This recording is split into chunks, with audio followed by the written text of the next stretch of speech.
భారత సైన్యానికి మద్దతుగా సంఘీభావ ర్యాలీ చేపట్టింది తెలంగాణ ప్రభుత్వం. సెక్రటేరియట్ నుంచి నెక్లెస్ రోడ్ వరకు కొనసాగుతున్న ఈ ర్యాలీలో ముఖ్యమంత్రి రేవంత్, మంత్రులు, ముఖ్య నేతలు పాల్గొంటున్నారు. ప్రస్తుతం ఆ ప్రత్యక్ష ప్రసారాన్ని మనం చూస్తున్నాం. సాలిడారిటీ ర్యాలీ అగెయిన్స్ట్ టెర్రరిజం అనే పేరుతో ఉగ్రవాదానికి వ్యతిరేకంగా సంఘీభావ ర్యాలీ అంటూ తెలంగాణ ప్రభుత్వం ఈ ర్యాలీ చేపడుతోంది. ముఖ్యమంత్రి రేవంత్ రెడ్డి జాతీయ పతాకాన్ని చేతబూనారు. ఆయనతో పాటుగా ఇతర మంత్రులు, ముఖ్య నేతలు, అధికారులు, పోలీసులు అంతా కూడా ఈ సంఘీభావ ర్యాలీలో పాల్గొంటున్నారు.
పాకిస్తాన్పై భారత్ డిజిటల్ యుద్ధం చేస్తోంది. డిజిటల్ యుద్ధాన్ని ప్రకటించింది. పాకిస్తాన్ వెబ్ కాంటెంట్పై కేంద్రం బ్యాన్ విధించింది. పాకిస్తాన్ ఓటీటీలు, వెబ్ సిరీస్లు, సినిమాలు, పాటలు, పాడ్కాస్ట్లు అన్నిటిపై నిషేధం విధించింది కేంద్ర ప్రభుత్వం. జాతీయ భద్రత దృష్ట్యా తక్షణం ఈ ఆదేశాలు అమల్లోకి వచ్చేస్తున్నాయి.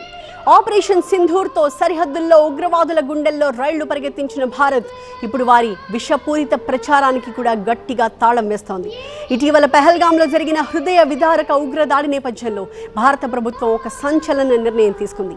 దేశంలోని ప్రతి ఓటీటీ వేదిక, ప్రతి మీడియా స్ట్రీమింగ్ సర్వీస్, ప్రతి డిజిటల్ మధ్యవర్తి ఇకపై పాకిస్తాన్ మూలాలు కలిగిన ఏ ఒక్క వెబ్ సిరీస్ని, సినిమాని, పాటని, పాడ్కాస్ట్ని, మరే ఇతర మీడియా కాంటెంట్ని కూడా ప్రసారం చేయకూడదు అంటూ కఠినంగా ఆదేశాలు ఇచ్చింది కేంద్ర ప్రభుత్వం.